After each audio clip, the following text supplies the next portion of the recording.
Hello' guys, welcome back to my YouTube channel.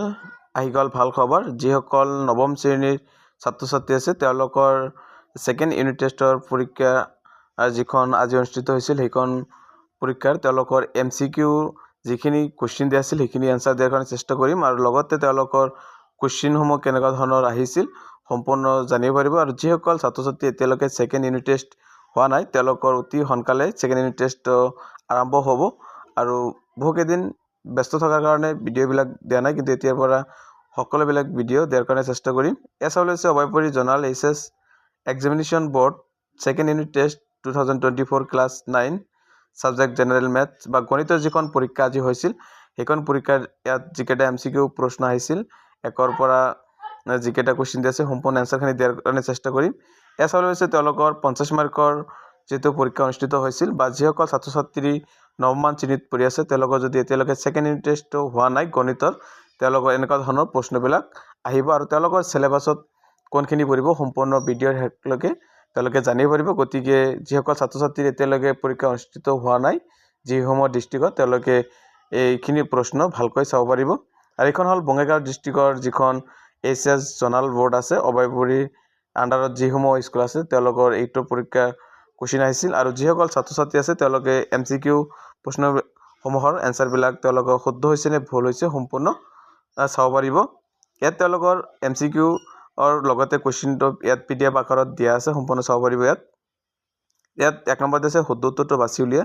তেওঁলোকৰ টাইমটো দিয়া আছিল 2 ঘণ্টা। ইয়াত প্ৰত্যেক প্ৰশ্নৰ মূল্যাংক ইয়াত দিয়া আছে। প্ৰশ্ন নম্বৰ 1ৰ পৰা 22 লৈ তেওঁলোকৰ MCQ আকাৰত প্ৰশ্নকেইটা দিয়া আছিল, আৰু এটা প্ৰশ্নৰ তেওঁলোকৰ 4টা অপশ্যন দিয়া আছে, আৰু তাৰ ভিতৰত যিটো হ'ব সেইটো লিখিব লাগিব। যেনেকৈ 1 নম্বৰ দিয়া আছে, যদি এটা সামুদ্ৰিক কালি 24 চেণ্টিমিটাৰ স্কুৱেৰ আৰু ইয়াৰ ভূমিৰ জোখ 6 চেণ্টিমিটাৰ হয়, তেন্তে ইয়াৰ উচ্চতাটো কিমান?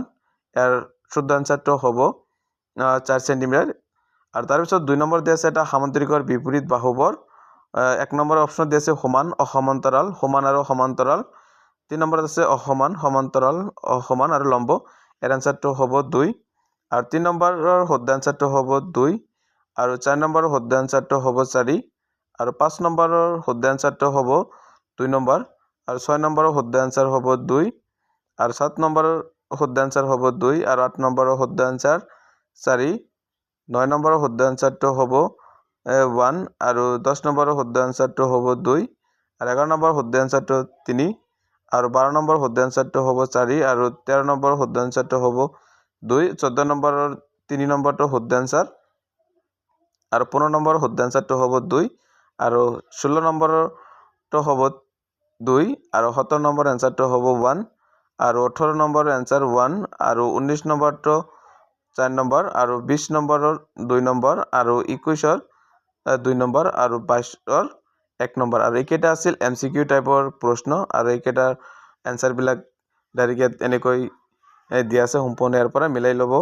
আৰু যিসকল ছাত্ৰ ছাত্ৰী এতিয়ালৈকে পৰীক্ষাটো হোৱা নাই তেওঁলোকে এইটো কুৱেশ্যন চাব পাৰিব। ইয়াত তেওঁলোকৰ 2 মাৰ্কৰ বা 3 মাৰ্কৰ বেছিকৈ কুৱেশ্যনবিলাক আহিছিল, আৰু লগতে 5 মাৰ্কৰ সেইকেইটা কুৱেশ্যন ইয়াত সম্পূৰ্ণ দিয়া আছে, সেইখিনি চাব পাৰিব। আৰু তেওঁলোকৰ চিলেবাছ বেছিকৈ অক্টোবৰ আৰু নৱেম্বৰ মাহত যিখিনি তেওঁলোকৰ একাডেমিক কেলেণ্ডাৰৰ হিচাপত যিখিনি তেওঁলোকৰ পঢ়াইছে সেইখিনিৰ মাজৰ পৰা প্ৰশ্নবিলাক আহিব, আৰু বাকী ছাবজেক্টৰ চিলেবাছবিলাক একেই আছে। একাডেমিক কেলেণ্ডাৰ ৱাইজ তেওঁলোকৰ পৰীক্ষাত প্ৰশ্নসমূহ আহিব। ছেকেণ্ড ইউনিট টেষ্টৰ যদি এতিয়ালৈকে কোনো ছাত্ৰ ছাত্ৰীৰ গণিতৰ পৰীক্ষাটো হোৱা নাই তেওঁলোকৰ এইখিনি চিলেবাছ চাব পাৰিব, আৰু এতিয়াৰ পৰা বাকী সকলো ছাবজেক্টৰ প্ৰশ্নবিলাক এনেকৈ দিয়াৰ কাৰণে চেষ্টা কৰিম। গতিকে এইখিনি আছিল আজিৰ কাৰণে।